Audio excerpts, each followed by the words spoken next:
Sila Sapang, Sapang, Ya. yang berhormat sebagai peguam, ramai orang-orang sini peguam. Ya. Saya pun peguam juga walaupun saya arbitrasti. Benda yang dibahas ini adalah kehakiman. Kita sama-sama di bawah sistem yang sama. Jadi kalau berhujah itu, tolong saya mohon supaya exercise control. Sila. Terima kasih kepada Tan Sri. Tan Sri, saya ingin katakan apa yang saya telah utarakan pada pagi tadi adalah perkara-perkara yang telah diketahui umum.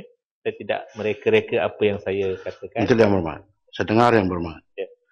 Kalau yang berhormat berhujah cara begitu dalam Dewan Rakyat, bolehkah saya sarankan juga kepada yang berhormat supaya berhujah begitu? Karena saya dipahamkan yang berhormat adalah practicing lawyer. Bolehkah buat begitu juga di mahkamah?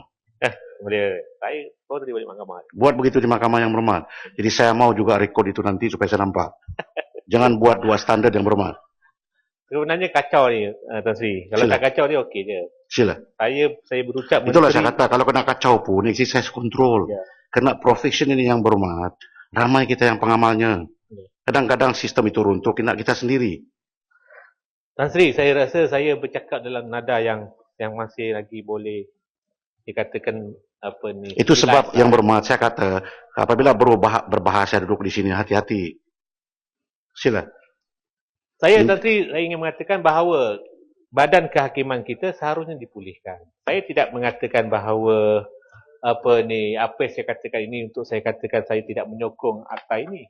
Saya daripada awal lagi mengatakan saya amat bersetuju dengan akta ini yang membenarkan kenaikan antaranya saran hakim ini. Tapi saya rasa dari peringkat dasar ini, Tan Sri, saya berhak untuk membangkitkan tentang apa perkara-perkara yang telah berlaku dalam badan kehakiman. Sebab saya telah dicabar tadi, kononnya apabila orang atau orang tu menyerang badan kehakiman ni, konon dia berdekat pemangkang. Tapi saya telah buktikan bahawa memang wujudnya di kalangan hakim-hakim sendiri yang telah pun mendedahkan kebobrokan dalam sistem kehakiman. Sebab itulah saya minta kerajaan supaya bersikap telus. Sebab kita telah antaranya tubuhkan Suruhanjaya Diraja. Sebab tu kita ingin tahu apakah langkah yang diambil. Takkanlah setiap kali kita buat sesuatu siasatan itu, kita setakat buat siasatan, lepas tu kita ada finding, lepas tu kita diam saja. Itu persoalannya. Kan? Sebab kita mahu keagungan ataupun kehebatan sistem kehakiman kita yang satu masa dulu pernah diiktiraf oleh dunia, tiba-tiba sekarang ini mengalami satu krisis. Sebab itulah, kalau kita betul-betul nak serius mengembalikan imej kehakiman, kita mestilah tunjukkan konsistensi kita, tunjukkan keseriusan kita, bahawa kita betul-betul nak pulihkan imej. Tapi bila berlaku kes-kes yang melibatkan ahli politik, kita lihat kadang-kadang hakim dilihat dalam keadaan serba salah. Jadi kita rasa, sebab itulah ada beberapa perkara yang saya ingin cadangkan. Antaranya, saya ingin mencadangkan supaya sistem apa yang dipanggil pelantikan Judicial Commissioner ataupun Pesuruhjaya Kehakiman, saya ingin mencadangkan pada pihak kerajaan supaya hapuskan sistem ini. Sebab sistem ini dia akan mewujudkan satu keadaan yang tidak selesa kepada para hakim sendiri. Sebab ini dianggap sebagai satu sistem seolah-olah hakim ini dilihat, dikawal, dikontrol, diperhatikan. Macam manakah dalam keadaan dia dalam semasa dia sebelum dijadikan sebagai hakim penuh, apakah keputusan-keputusan dia? Berdasarkan pengalaman saya mengendalikan kes-kes yang melibatkan hak asasi manusia, melibatkan parti-parti pembangkang khususnya, saya dapat rasakan betapa Pesuruhjaya Kehakiman ini kadang-kadang tertekan. Selalunya, bukan walaupun tak ada, mungkin dia koinsiden, tapi selalunya selepas Pesuruhjaya Kehakiman itu memberi satu keputusan yang memihak pada kerajaan, tak lamanya naik pangkat. Ni yang berlaku. Saya kata ni mungkin koinsiden, tapi persepsi rakyat itulah yang berlaku. Jadi kalau nak naik cepat, buat satu keputusan yang dilihat memihak pada kerajaan. Ini yang tidak menunjukkan, ini sekaligus pelantikan surat kehakiman ini dilihat tidak membantu. Yang berhormat. Kalau saya terlampau keras, saya menggunakan peraturan masyarakat, saya rasa setiap hujah yang berhormat saya stop. Kenapa bila mengatakan begitu, itu sangkaan jahat. Seolah-olah Menteri Perdana Tan Sri, saya mengatakan mungkin koinsiden. Saya cuba walaupun begitu yang berhormat, itu sebab dalam kita berhujah, kita hati-hati. Karena kalau kita tidak hati-hati, mungkin perkara yang kita sebut itu mendatangkan banyak keburukan. Tan Sri, saya tak tahulah, kadang-kadang saya tak tahu nak cakap apa lagi dah. Semua perkara kita cakap semua macam tak boleh. Sebab kita bercakap, Tan Sri, benda yang memang kita... Begini yang berhormat. Dulu yang berhormat. Dan saya mau peguam-peguam dengar yang lain. Yang dilantik sebagai hakim itu adalah menemui kriteria-kriteria yang tertentu. Umpamanya macam dia praktis beberapa tahun. Semua itu pengamal undang-undang seperti yang berhormat dan seperti saya. Kalau mereka juga tunduk kepada kehendak eksekutif, buat apa mau jadi hakim? Berhentilah jadi hakim. Itu kan yang berhormat. Kena kita ini semua peguam. Apabila peguam ada etika tertentu. Jadi jangan tuduh kerajaan. Kerana itu sangkaan jahat. Tuan Speaker, saya tidak tuduh kerajaan. Kalau Tuan Speaker betul-betul dengar ucapan saya menyatakan bahawa perlunya ada perubahan. Apa yang saya bangkitkan bahawa sistem pelantikan suruh kehakiman ini memang pernah dibangkitkan oleh banyak pihak. Malahan bekas peguam senior hakim sendiri pun pernah mencadangkan. Kadang-kadang Tuan Speaker, saya nak beritahu dengan Tuan Speaker, kadang-kadang apabila kita pergi mahkamah, bila kita ada kes-kes di dalam kamar hakim, kadang-kadang hakim sendiri beritahu kepada kita. Dia kata, tolong suarakan. Kami tak boleh suarakan. Mungkin Tan Sri, saya tak tahulah, Tan Sri ada pengalaman sebagai litigation lawyer atau tidak, saya tak pasti. Tapi sebagai peguam yang tertarik dalam litigation selama 20 tahun, saya daripada Mahkamah Majlis sampai Mahkamah Federal Court, saya dapat rasakan hakim-hakim ini kadang-kadang mereka tertekan.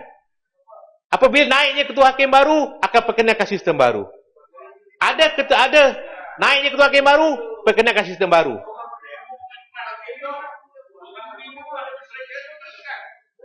Tengok, ni macam mana saya Tan Sri, cuba tengok.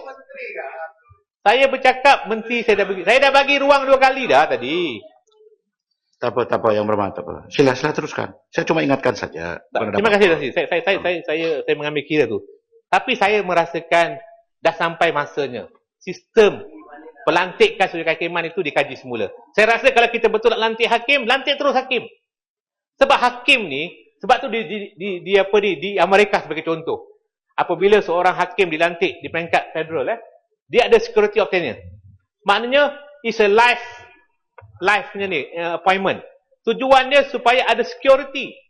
Apabila ada security, hakim-hakim akan lebih rasa dia tidak tertekan. Sebab mereka tahu whatever decision yang mereka buat dengan izin, mereka tidak akan menghadapi repercussionnya. Tapi kita pernah Tan Sri mungkin sedar tak sedar, pernah berlaku seorang hakim melepaskan beberapa orang tahanan politik daripada ISA. Apabila dia buat keputusan itu, saya dapat maklumat rumah beliau keluar daripada ofis saja ada polis yang ikut. Tertekan. Dan hakim ini walaupun dia seorang yang senior, tapi di cold storage untuk sekian lama. Saya tak nak sebut nama hakim itu. Sebab memang berlaku. Apabila dia buat satu keputusan, perintahkan habeas corpus ke atas beberapa orang individu tertentu, dia telah dinafikan untuk dinaikkan pangkat. Hakim-hakim yang junior. Baru-baru ini ada seorang hakim yang telah bersara, bercakap di Majlis Peguam di Pahang. Dia mendedahkan bagaimana sistem kehakiman ini perlu diubah. Sebab itu jangan kita tutup mata, Tan Sri. Jangan tutup mata. Alim Rahmat yang lain. Alim Rahmat. Kalau saya rugi nama nanti, yang berhormat. Itu sebab yang berhormat. Apabila kita seorang wakil rakyat bercakap begini, berarti mesti penuh dengan tanggungjawab. Saya sendiri mau tahu kalau ada 2-3 hakim yang bercakap begitu, dedahkan nama itu. Jangan sembunyi-sembunyi yang bermak. Jadi bermak supaya kerajaan buat tindakan. Dedahkan itu nama. Saya Sila boleh dedahkan nama itu. Saya sendiri mau tahu. Tan Sri, Sila. saya nak dapat jaminan. Kalau saya dedahkan, adakah hakim-hakim ini tidak akan ambil tindakan? Kita tak percayalah. Kita ahli parlimen lah. Kebal kita ahli parlimen. Yang bermak yang lain, tenang dulu. Yang bermak yang lain. Duduk Sepang duduk dulu Sepang. Kita bercerita dengan hal serius. Apabila kita bercerita dengan hal serius, apabila kita berhujah secara serius, apapun risiko dia demi untuk kepentingan mesti dedahkan. Sila dedahkan. Tasi, saya bagi contoh. Hakim yang contoh. pernah terlibat tu adalah Yang berhormat, jangan campur dengan hal ini. Sepang sedang berhujah. okey, antaranya Datuk Sila. Syamudin Yunus. Dia pernah membebaskan memberikan perintah habeas corpus ke atas bekas tahanan iaitu Gopala Krishnan, Rani Harun. Dan dalam keputusannya dia telah mengkritik ISA. Dia seorang hakim yang agak senior. Berapa lama dia telah di cold storage? Jawab, kenapa di cold storage sedangkan dia seorang hakim yang berwibawa? Seorang hakim yang memang ada integriti. Tapi bila dia membuat keputusan yang dilihat tidak memihak kerajaan, dia telah dinafikan promotion untuk sekian lama. Sebab itu, saya dah dedahkan nama. Saya pernah juga terlibat dalam satu kes di Mahkamah Session Kota Tinggi Johor. Saya nak beritahu bagaimana hakim itu telah menyuruh kami settle kes itu di luar mahkamah. Saya kata, Yang Arif, kenapa nak suruh kami settle? Dia kata ni kes melibatkan PAS. Saya kata, kenapa melibatkan PAS? Oh, tuan tak tahu, dia kata. Ni dalam chamber. Saya beritahulah sebab minta beritahu. Dia beritahu dalam chamber. Dia kata apa? Dia kata, tuan tak tahu, ada seorang hakim hanya berada dalam ceramah PAS telah dinafikan promotion. Ni dia beritahu saya. Saya nak katakan, memang hakim-hakim akan terasa benda ini. Sebab itulah, janganlah kita bertindak seolah tidak berlaku. Mungkin kita tak perasan sebab kita duduk di sini. Tapi kami sebagai pengamal peguam, pengamal undang-undang, kami tahu apa yang berlaku. Hakim-hakim ini komplain kepada kita. Boleh saya bagi lagi satu contoh? Terima kasih Tan Sri Yang di-Pertua. Contoh-contoh ni memang berlaku. Dan kalau saya kerana dikatakan nak bagi contoh dan nyatakan nama, saya ingin katakan di negeri Perak yang selama saya pun sudah 27 tahun mengamalkan undang-undang. Lagi satu contoh. Selepas Yang Arif Hakim James Fong memberikan perintah injunksi terhadap bakung projek kerana dikatakan tidak mengikut kehendak EIA yang perlu dibuat. Masa itu Yang Arif James Fong merupakan hakim nombor 1 di Ipoh Perak. Dan Datuk Yang Arif, Datuk PSQ merupakan hakim nombor 2 di Perak. Selepas keputusan James Fong menahan projek bakun dijalankan, beliau di bawah cold storage sekian lama sebagai hakim nombor 1 sampai baru bertahun-tahun, kalau tidak melebihi 10 tahun. PSQ sudah naik kepada Mahkamah Rayuan, kemudian kepada Mahkamah Persekutuan. Masa PSQ menjadi hakim Mahkamah Persekutuan, Yang Arif James Fong masih lagi hakim Mahkamah Tinggi.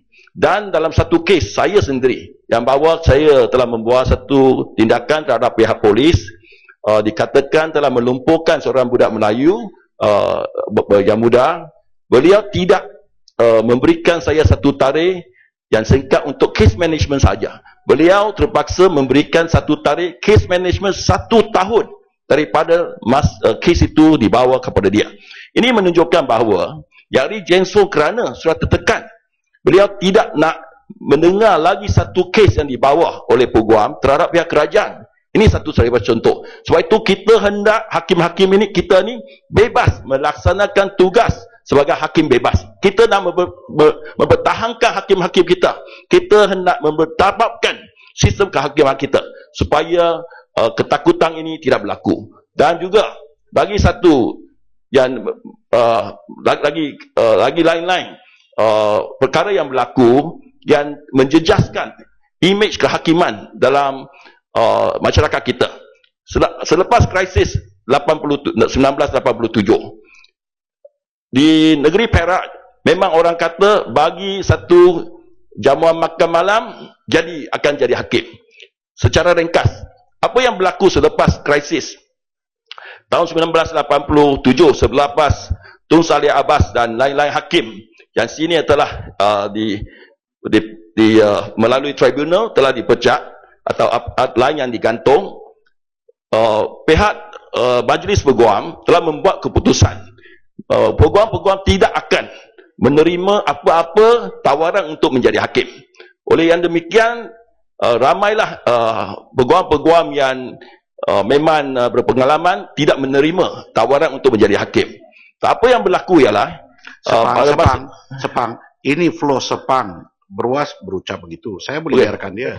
Pokoknya ada kaitan dengan apa yang disebut tadi. Jadi saya akan habiskan yang berlaku secara ringkas. Masa itu masih dipraktikkan dengan izin circuit sitting of the Supreme Court. Setiap kali kerana Bar Council sudah boycott pihak kehakiman, setiap peguam yang senior yang memberi jamuan makan malam apabila hakim-hakim yang daripada Mahkamah Agung datang ke Ipoh, mereka yang menganjurkan makan malam terus tahun lepas akan dijadikan Judicial Commissioner, kemudian jadi hakim. Selepas dia naik menjadi Judicial Commissioner dan hakim, tahun kedua orang yang menguruskan jamuan makan malam yang kedua telah naik menjadi Judicial Commissioner, kemudian jadi hakim. Ini memberi satu gambaran yang tak baik kepada rakyat jelata bahawa hakim ini dilantik mengikut kerana kekaripan kepada hakim-hakim yang Mahkamah Agung yang sedia ada. Ini satu contoh-contoh, kita tidak mahu ini berulang lagi. Itu saja saya contoh-contoh yang dapat saya berikan.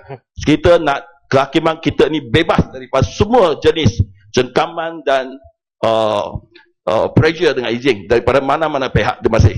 Terima kasih kepada Berwas. Saya jadikan sebahagian ucapan saya. Saya nak katakan, saya nak quote apa yang dikatakan oleh Hakim B.T. Singham. Ini seorang hakim yang senior. Dan seorang hakim yang senior, akhirnya dia terpaksa berhenti setakat di Hakim Mahkamah Tinggi.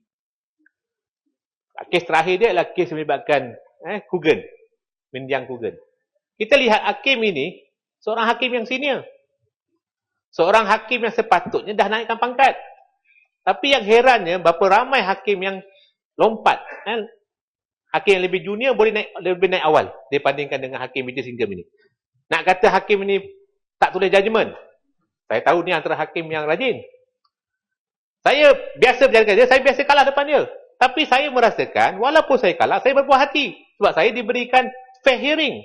Dan saya juga diberikan satu paling kurang dia right judgement dan dia bagi alasan-alasan yang kita boleh terima. Tapi malangnya hakim seperti ini tak naik pangkat. Apa dia kata? Dalam satu majlis, selepas 4 bulan dia bersara, dalam satu majlis anjuran Majlis Peguam Pahang di kampus Cawangan Universiti Islam Semasa, dia mengatakan dia menyeru pentadbir undangan untuk adil kepada hakim dan pegawai mahkamah apabila melibatkan soal kenaikan pangkat. Kerana ia seharusnya bebas tanpa diskriminasi dan campur tangan pihak berkuasa. Hakim B.T. Singham juga mengatakan sistem hakiman hanya akan bebas selepas hakim berhenti daripada menerima habuan, kewangan dan pangkat dalam menjalankan tugas mereka. Kebebasan sistem hakiman akan bergantung pada integriti dan keterangan hakim. Ini bukan pembangkang cakap. Bukan permatang pauh, bukan gelang patah, bukan sepang. Ini hakim. Dia berada dalam sistem itu. Dia menyatakan. Dia tentu dia ada maklumat. Kalau apa yang dikatakan tidak betul, kenapa tidak ada tindakan? Kenapa tak siasat? Ini yang kita kata tadi. Kalau betul-betul nak pulihkan bala kehakiman, ada statement seperti ini, paling kurang siasat. Ni langsung tak ada apa-apa tindakan. Lepas tu nak kata, kita sistem hakiman kita bagus. Macam mana orang nak percaya? Orang akan lihat kita berpura-pura. Kalau Tan Sri nak minta kes likas, paling jelas ada arahan melalui telefon, disebut dalam judgement. Saya diarahkan untuk batalkan petisyen itu. Daripada siapa arahan? Daripada bekas ketua hakim negara. Tapi di mana hakim negara ni? Ada siasat? Ada dia ambil tindakan? Tak ada. Dia dua je. Kalau yang buat tuduhan tu tak betul, boleh dakwa dia. Kalau dia buat tuduhan betul, dakwa orang yang dikenakan tuduhan. Tapi dua-dua tidak dikena tuduhan. Siasat pun tidak. So dalam keadaan begini, kita nak kata sistem hakiman kita bagus, we are become laughing stock. Dengan izin. Orang ketawakan kita. Orang melihat bahawa kita tidak serius dalam nak memulihkan pada kehakiman. Itu pun begitu pun, kami punya bangkan ni, kami masih sokong hantai ni. Sebab kita percaya, perlu ada pengembelingan untuk kita pulihkan imej. Sebab badan kehakiman ni, kalau orang tak percaya, habis negara kita. Pelabur mungkin akan tak datang. Macam mana orang nak percaya kalau orang lihat kehakiman boleh dibeli, pelantikan boleh melalui habuan kewangan. Macam mana orang nak yakin dengan sistem kehakiman? Arau, kena faham benda ni. Sebang. Yes. Minta laluan.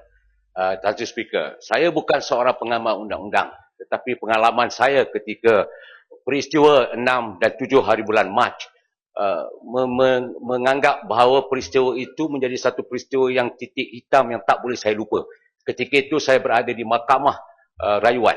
Apabila hakim menolak dokumen-dokumen yang melibatkan medical report sebagai contoh, menggesa-gesa buat keputusan persatuan dalam 1 jam, memberikan isyarat dalam keadaan hakim sendiri menjadi pendaftar, mengalihkan tarikh sepatutnya didengar kes yang dibuat awal, menyebabkan saya terpanggil untuk berada di mahkamah. Dan saya lihat sendiri para hakim yang cukup tidak mengizinkan keadilan itu ditegakkan. Bila mana hendak dibuat laporan dalam masa 1 jam membuat keputusan, berlaku dalam satu sejarah yang saya kira begitu maklumat yang saya terima. Jadi Sepang, apakah pandangan Sepang kalau kaedah itu diambil, pendekatan itu dibuktikan oleh mahkamah, rakyat sudah menampakkan kepercayaan ianya kepada sistem kehakiman negara, apakah ianya boleh dipulihkan dalam akta ataupun dalam pindaan yang kita nak buat ini untuk memastikan pendapatan mereka itu setimpal dan seimbang dengan pembayaran yang mereka lakukan. Mohon Sepang beri komen. Terima kasih. Terima kasih kepada Kolangan. Saya nak rephrase balik, saya nak reiterate balik dengan izin. Apa dikatakan oleh bekas Ketua Hakim Tun Sufyan, seorang hakim yang memang dihormati. Walaupun kita tahu masa dia jadi Ketua Hakim ni banyak kesan-kesan yang tidak memihak kepada pembangkang. Tapi integriti dia, credibility dia tidak dipersoalkan. Apa dia kata? Dia kata kita boleh nak bina satu sistem kehakiman ni, we need mungkin 1000 tahun baru. Dua generasi. Dia kena patah. Tapi untuk nak runtuhkan, we need only one day. Sekarang ni, kerajaan terpaksa mengaku sebab sepanjang lepas merdeka sampai sekarang tak pernah ada kerajaan lain. Inilah kerajaannya. Inilah kerajaan di mana sistem kehakiman runtuh dalam masa 1 hari. Tak boleh nak nafikan. Sebab itu kita sekarang ni, kita nak pulihkan balik. Nak pulihkan, mesti ada keseriusan. Paling kurang keseriusan kita tunjukkan. Yang lama-lama tu kita buka. Kalau kita rasa tak, orang akan, jangan kita ingat apabila kita tak ambil tindakan, orang lupa. UMNO mungkin lupa. Tapi rakyat tak pernah lupa. Kalau kita betul nak serius lah. Kalau kita tak nak betul serius kan, itu terpulang pada kita. Kalau kita nak jadi juga sistem hakiman kita ni seperti negara-negara third world, terpulang. Saya kata tadi, kita pernah ada satu sejarah mempunyai kehakiman yang hebat. Mana sebagai saya orang peguam, saya rasa bangga kalau keputusan hakim Mahkamah Malaysia dikot oleh hakim di England dan sebagainya. Kita patut bangga. Tapi sekarang, ada keputusan hakim yang ditulis oleh peguam. Dalam kes yang melibatkan Murray Herbert. Ini satu sejarah. Kita dah tahu bagaimana. Hakim tidak tulis judgement, tapi peguam yang kali kes tulis judgement. Apa ni? Semua ni yang didedahkan ni semua jadi pengetahuan awam. Tapi tidak ada tindakan langsung diambil. Asyik-asyik tubuh Suruhanjaya, tubuh ni bagi ambil duit rakyat untuk belanjakan. Lepas tu tidak ada ambil tindakan. Dahlah bazir wang rakyat, lepas tu tidak ada ambil tindakan. Kalau begini cara kita bertindak, kita tak layak jadi kerajaan. Sebab itulah saya memohon supaya depa lah kita okey. Saya juga minta supaya sebab tu saya kata tadi, saya minta pertamanya sistem yang pertamanya Pesuruhjaya kehakiman tu kita ni. Konsep lantikan kenaikan pangkat tu mesti betul-betul telus. Mesti ada satu proses yang betul-betul telus supaya based on merit, bukan based kerana dia ada hubungan kerana dan sebagainya. Kadang-kadang hakim yang tak pernah right judgement pun tiba-tiba naik pangkat. Lepas tu pergi mahkamah yang tinggi tak buat alasan penghakiman. Ini berlaku. Semua orang tahu. Jadi saya rasa saya tidak bercadang untuk bercakap panjang lagi. Cuma saya mengharapkan, saya sebagai penutup ini, saya ingin menyatakan bahawa saya nak quote sebuah hadis Rasulullah SAW, bahawa hakim ini ada 3 golongan. Qadhi yang finnar. 2 hakim yang akan masuk neraka. Iaitu hakim yang pertamanya tahu kebenaran tapi tak buat keputusan berdasarkan kebenaran.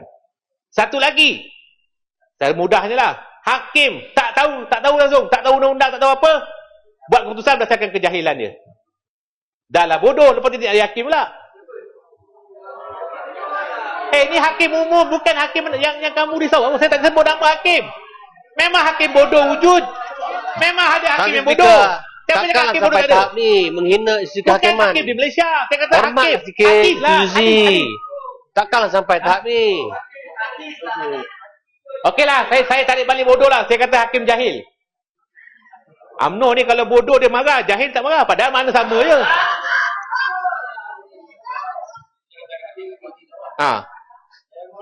Hakim yang dikatakan hakim masuk neraka juga lah hakim yang tak tahu. Tapi oleh kerana dia ada hubungan baik, kerana dia ada kronisma, dilantik sebagai hakim. Dilantik sebagai hakim, akhirnya buat keputusan tak bercelaru. Hakim ini juga kalau dalam hadis masuk neraka. Hakim yang masuk syurga hanya satu. Iaitu hakim yang mengetahui kebenaran dan decide case berdasarkan kebenaran. Sebab tu hakim mestilah judge a case without fear and favor. Tanpa gentar, tanpa memihak. Kita tak ada masalah kalah. Kita biasa kalah. Yang tak biasa kalah sebelah sana. Tapi kita hanya boleh terima keputusan yang walau kita kalah, tanpa kalau kita itu dibuat dengan penuh integriti. Kita tak boleh terima. Apa yang berlaku pada Permatang Pauh, saya rasa tak perlu kita cakap. Semua orang nampak. Hatta budak-budak pun akan tahu betapa keputusan yang melibatkan Permatang Pauh memang kita rasa satu keputusan yang kita susah nak terima. Ini kita tahu. Sebab itulah saya dengan ini menyokong, tapi saya minta supaya dalam masa yang sama Menteri tolong ambil apa yang saya sarankan tu supaya diambil kira dan juga dipertimbangkan. Terima kasih. Terima kasih. Sila. Geram.